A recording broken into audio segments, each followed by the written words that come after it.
So hi guys, ngayon we are here at KK Studios and we have here Sir Miguel Maglapos, our guest here sa ating podcast.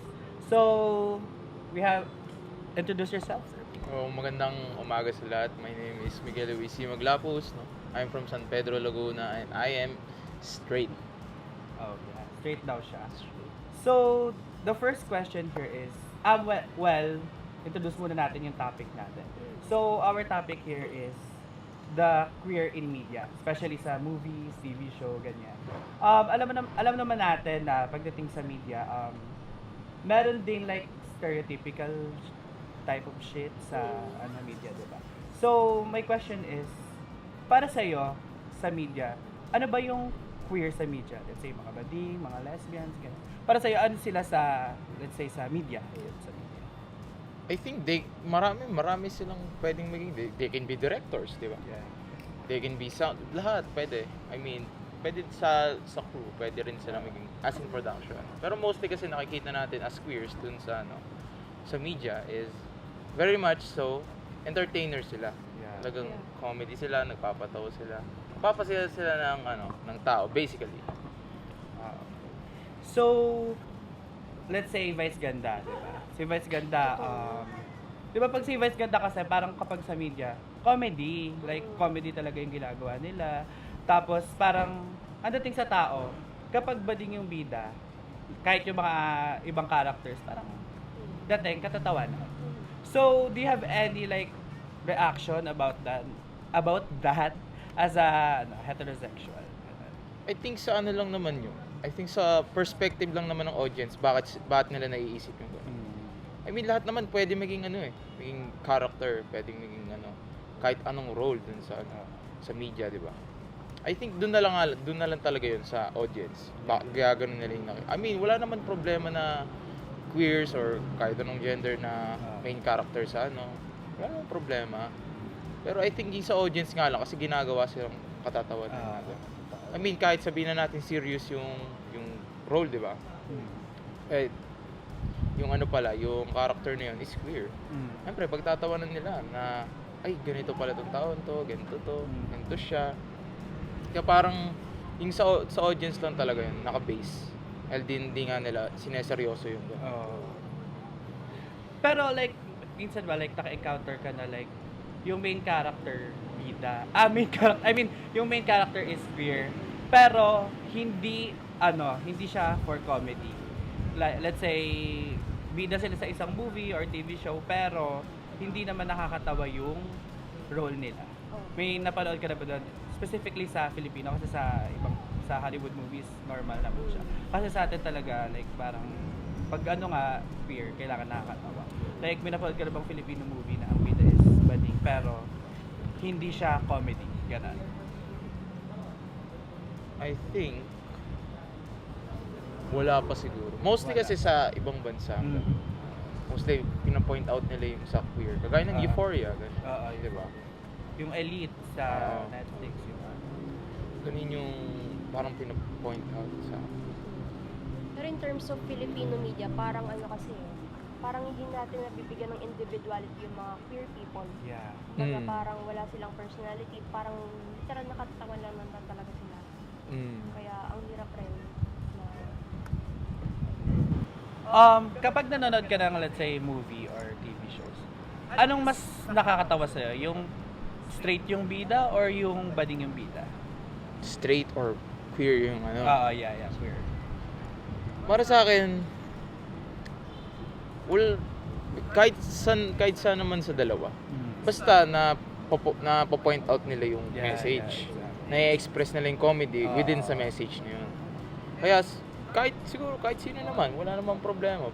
Basta magaling talaga sila i-express yun. Example yung si message si Dolph. yun. Diba? Na talagang iconic siya sa comedian. Kahit dati pa naman. Tapos, talagang yun lang din. Medyo okay din yung sa part na nagkaroon tayo ng comedy sa mga queer people. Kaso, anong nangyari kasi talaga is, habang talagang katatawanan lang yung I think na-abuse lang. ng audience yun. Oo, totoo yun. Tama. Kahit yung mga lesbian, yung mga na couple, talagang parang nakakatawa dapat sila ganyan. Kasi meron na panood yung sa The Panty Sisters, si Piolo Pascual, tsaka si, hindi ko alam yung pangalan ng girl eh. Tapos parang yung, ano doon, interpretation, yung lesbian nagkakagusto doon sa gay. Si Christian Babes yung ginugusto niya. Tapos, yung atake ng lesbian doon, alam mo yung stereotypical na lesbian na to, na parang, yung naka-jersey, gana, tapos naka-masikip na bra, gana. Oo, diba? Parang, hindi naman ganun lahat ng lesbian. Kumbaga, parang, kung ano kasi Stereotypical na lang. stereotypical. Ang ayun yung nilalagay nila sa mga film. Like, tingin nyo, mas okay bang baguhin yun para like, maging mas open tayo pagdating sa, yun. For example din sa sa mga pageants, sa mga gay pageants, Oo. laging pinagtatawanan sila. Oo, Kahit diba? sabihin natin maganda performance, talagang pagtatawanan. I mean, bakit? Bakit? Why? Bakit gano'n, di ba? Let's say sa gay pageants, di ba? Kapag yung performance, di ba, yung iba, like yung mga normal pageants sa lalaki, sa straight na babae, ganyan. Kakanta, nasayaw. Pero sila kasi, kumbaga para mas makilala sila, ginagawa nilang katatawanan yung performance sila. Like, naglululundag, di ba? Nagtatatalo, nagbababali-bali ng buto, gano'n. Sa tingin mo, dapat magkaroon din ba tayo like ng, you know, like normal, hindi nakakatawa na mga gay or lesbian pageant? Oo naman. Bakit hindi, di ba? Oo. Mas maganda yun kung makikita natin siya as clean, walang tawa, as seryoso. Kaya, I mean, parang ma-appreciate man lang na ganun yung ginagawa nila. Na may nag-cheer sa kanila, walang nagbubu, walang sumisigaw na kung ano nung slurs, di ba? Mas maganda na may mga ganun tayong Tapos pageant. minsan sa Facebook, like nag-scroll ako gano'n. Yung sa, ano, like yung mga, yung tinatawag, that's my tomboy ba yun? Yung pageant ng mga tomboy. Like, yung nakikita kong reacts, puro haha. Kasi, well, for me, attractive naman sila. Like, ang pogi din, atake nila yung mga trans na ano, na tomboy. Kasi sa Pilipinas kasi, hindi pa rin ma-distinguish yung pagkakaiba ng trans sa bading. Kasi kapag naglalakad yung mga, let's say, mga trans, ganyan. Like, talaga nakahalata naman ng tao, pero tawag pa rin nila bading. So, tingin mo ba like, mas okay talaga tawagin silang trans woman? I mean, nakadepende naman sa kanila yun, kung ano yung preferred na lang gustong tawagin nila. Like, ikaw ba, like, naka-encounter ka na parang medyo nahirapan ka na, anong tatawag ko dito? Oo, meron. Ganun. Maraming beses. Maraming beses. Siyempre ako sa perspective ko, sasabihin ko na lang yung kung anong sa tingin kong ano, I think appropriate. Kasi hindi ko naman masabi na parang ano po ba gusto niyo yung tawag ko sa inyo? Hindi Gusto ko naman maging para- formal na lang. Since kunyari may tatanong lang din naman, ganyan. Kaya ayun. So, ngayon, let's talk about queerbaiting naman. Yeah. Diba, usually sa mga media is may mga straight actors that are playing gay roles or queer roles. Yeah. And sa tingin mo, ano kayang masasabi mo sa mga ganon? Like yung mga straight na actors is gagampanan nila yung mga roles sa mga bading kahit hindi naman talaga sila bading in Oo. reality.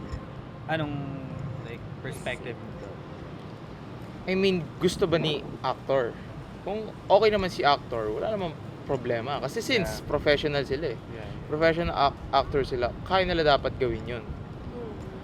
Pero yung ano kasi, yung parang atake kasi nun is, bakit hindi na lang totoong bading yung kumanap? Oo. Diba? Kasi, gay nga eh. So, bakit straight pa yung kukunin? Parang Diba? nakasira rin ng representation Oo, natin diba? as queer naman. Tsaka nagbibuild siya like ng medyo toxic na situation. Kasi unrealistic talaga siya. Diba? Let's say, ako, bading ako. Tapos, gusto ko gumanap for this role. Pero, syempre ako, yung role nga na gusto nung, let's say, nung casting director is bading.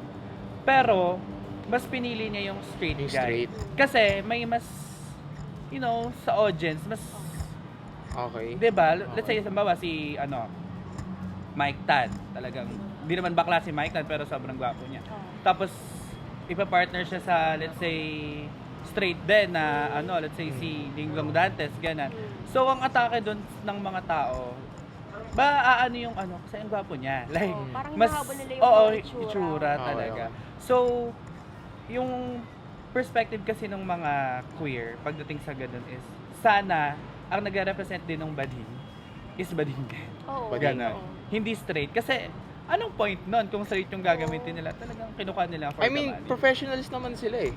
'Di ba? Well, Yun na Kahit nga. professional. Oo, kahit professional. Kahit professional. Oo. Kasi ang pinaka-argument talaga doon, yung question nga ni Casey is, bakit hindi na lang din bading yung gumanap? Bakit kailangan pa nila kumuha ng straight, ganyan? Let's say sino ba? Ann Curtis. Magkakaroon siya ng... Siyempre, ang atake nun, pag si Ann Curtis may lesbian kiss na ano, mas makukuha ng tao. 'Di ba? Kumbaga kasi, ang atake din sa audience nun, mas bet siguro Oo. kapag straight yung gumaganap. So, sa tingin mo ba, like, ano yung parang magandang way para mas ma-represent yung realistic na couple? Realistic na couple? Oo, like, Among sa media? Oo, yeah. I mean, sa ano naman, about sa couples, magandang representation. So, yung realistic, kumbaga. Edi dalawang mag-couple talaga. Diba? Ilalaban, ano mo, ikakast mo. Totoong For me. queer. Oo. Totoong queer, di ba? Kasi talagang medyo like, hindi man alarming. Kumbaga parang unfair lang talaga sa mga queer na, Oo, na ganun nga. oo, yun, na diba? straight pa yung kukunin nila. Ganun. Kasi andito na nga kami, di ba? Kasi like nung ano, like meron kasing student filmmakers like sa ano na kapag nagka-crowdfunding, Okay. kumbaga parang merong isang ano doon like student, hindi talaga siya sinuporta ng magulang niya doon sa film nila. Kasi Oo nga, narinig ko nga. ano, like ang atake doon sa magulang nila, bakit ko susuportahan yan? Against yan sa religion. So ang atake, like, unfair. Kasi kapag let's say, normal, hindi naman normal, kasi hindi ko masasabi abnormal yung mga ganong film. Yung, like, let's say, yung mass media na story, madali siyang makakuha ng fans. Katulad ng mga straight couple na gustong ipalabas. About si love story, ganun. Love story. Pero pag-usapang queer na, si lesbian, gay, ganyan. Gay couple, ganyan. Ang hirap makakuha ng fans. Oo, lalo na kapag, ano ka, di ba? Support. Sa mga estudyante, syempre ikaw as a student, ang atake mo doon, syempre kailangan ko ng pera for this film to show people kung ano ba talaga yung pagiging, paano maging gay About couple. sa ano. Oh, diba? Reality ganun. So, parang unfair siya. So, ano kayang magandang way para matanggal natin? I think yung magandang way dyan is mag-reach out tayo sa mga LGBT communities. Yeah. Imbes na, ano lang, average na audience lang. Parang Na hindi may naman target sila open Oo. sa ganung genre ng film, di ba? Na gagawing media. Ay, mas maganda yun na kung magre-reach out tayo, kuha tayo ng tulong sa mga since alam din naman nila yung struggle. 'Di ba? Alam din nila yung struggle kung bakit na overlook yung na underappreciate yung ganitong genre ng film, ng media.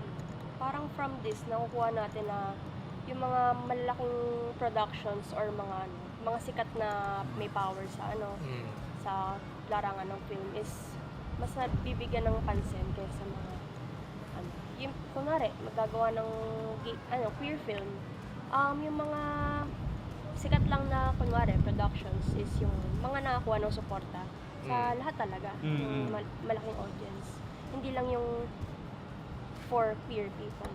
Kaya ayun, kaya mas maganda rin na malinawanagan yung mga tao, mga, alam mo yun, para masuportahan rin. Oo. Patas lang din. Kasi kung puro ipapromote natin is straight, parang medyo unfair naman din sa mga LGBT. I think yung mag-reach out tayo sa mga open-minded na people. Mas maganda na kumbaga makausap natin sila na yung about sa perspective nila about sa LGBT bago natin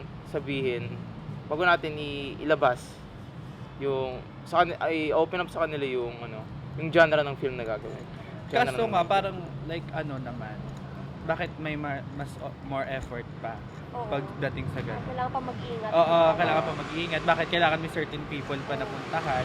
Which is hindi naman talaga dapat. Kasi lahat naman tayo dito tao, di ba? Like, lahat naman tayo gusto natin ipakita yung storya natin sa palabas. Pero yun lang talaga yung mahirap sa media ng mga Pilipino.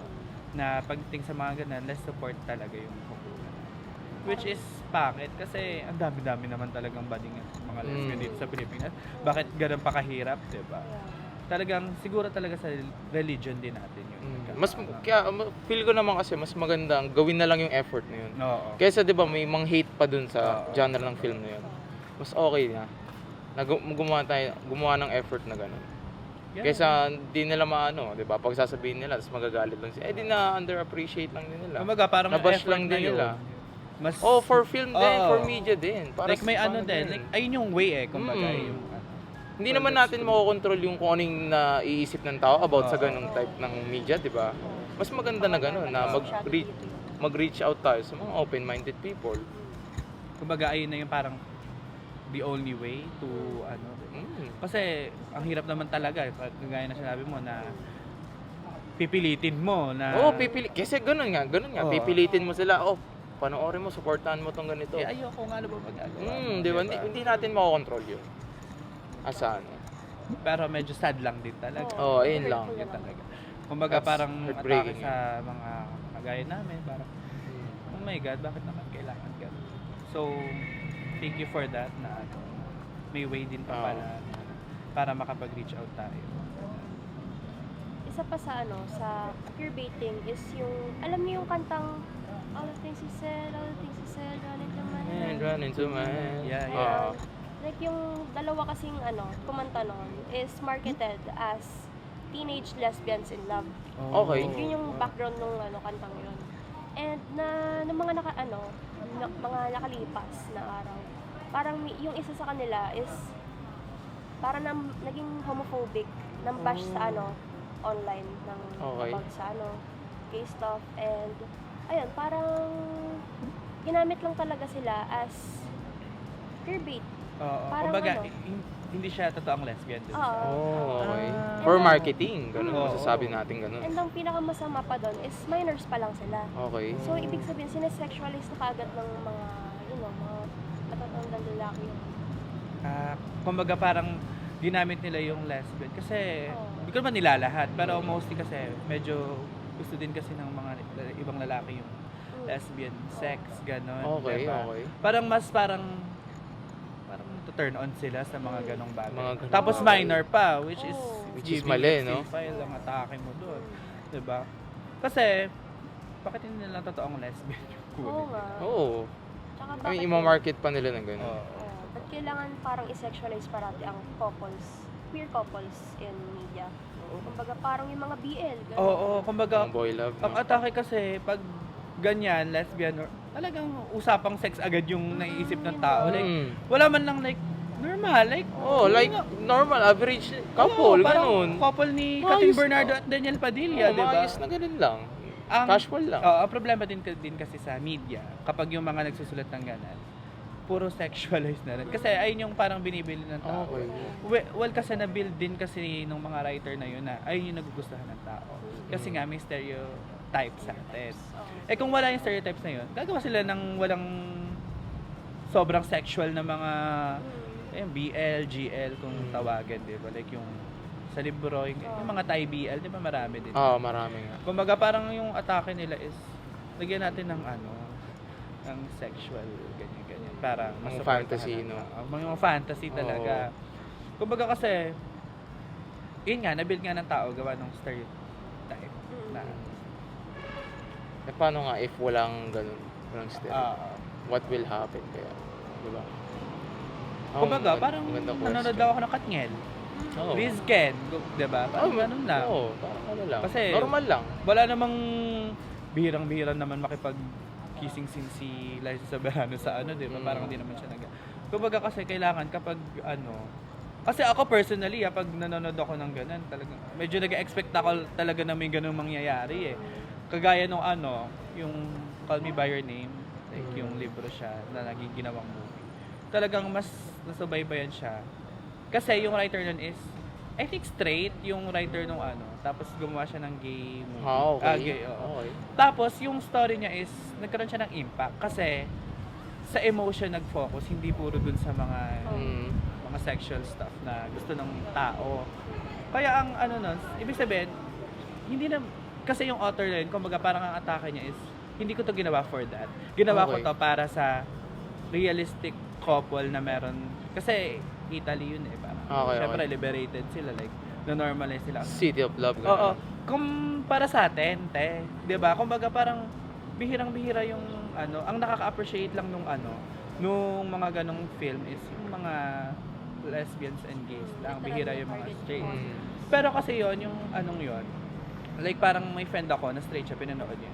Like nagets niya yung story, nasaktan siya dun sa story kasi parang normal lang, 'di ba, na emotionally attached ka dun sa movie. Kasi ako kahit Oo, tama ka. ako, queer ako, pero pag nanonood ako ng mga straight movies na nakakaiyak sa dulo, maiiyak ako. Oo. Kumbaga parang kasi, ayun yung na-build ko sa sarili ko na hindi porket ganito, ganyan. Doon ka lang kung ano yung preference. And na-deliver ng film yung message. Oo, kumbaga. Ganda nga yung ganong equity Oo. in street. Yung La La Land, di ba, sobrang nakakaiyak. Oo. Sa dulo. Sa let's say, yung mga LGBT people sa movie. Mostly ang naging representation nila is breadwinner. Breadwinner. So, anong say mo dun pag, let's say, kasi sa media din, di ba? Let's say yung kay Vice ganda ka, di ba? Breadwinner yung atake niya. May isa pa akong movie basta parang, may isa pang movie na parang ganun din na breadwinner siya. Basta titinda siya ng balot, ganon. Mm. Tapos, ang atake niya dun is, yung parang Nagpo-provide siya? Oo, siya yung nagpo-provide sa family family. niya. Kahit yung kay Vice ganda na movie, kung napanood nyo yung kay Direk June Robles na, anong say mo doon? Like, bakit kaya breadwinner yung atake lagi ng mga LGBT people sa movie? I think mas resilient sila. Mas magagaling talaga sila in terms pakikisama, lalo sa mga kaya 'di ba magaling sila mag-communicate. Kaya sila nakaka-meet ng new people, nakakausap nila ganyan. Syempre dahil doon sa communication, lumalawak din, nag-e-expand din yung nila, yung knowledge nila about sa mga ganitong tao, environment, etc. Kaya I think kaya sila laging breadwinner kasi I think it's common to see na lang na ganun. Na Kumbaga talaga halos mga iba makikita natin most of the queers na talagang matatalino sila. Oo. I think meron sila talagang potential na hindi alam ng mga audience, hindi alam ng tao. Which is parang nakaka-pressure for them na ganun yung perspective ng mga tao sa kanila. Kasi kung ako isipin, hindi ko naman dapat talaga i-pursue yun kasi anong nangyayari kasi nag-expect kasi yung tao sa kanila na ganun. Okay. 'Di ba? Mm. Which is parang medyo over naman, 'di ba? Like parang paano naman kung hindi kami breadwinner? So hindi na kami maganda sa society, 'di ba? 'Di ba? Kasi parang kaya ako pag budding ka dapat ganito. Ay, good afternoon po.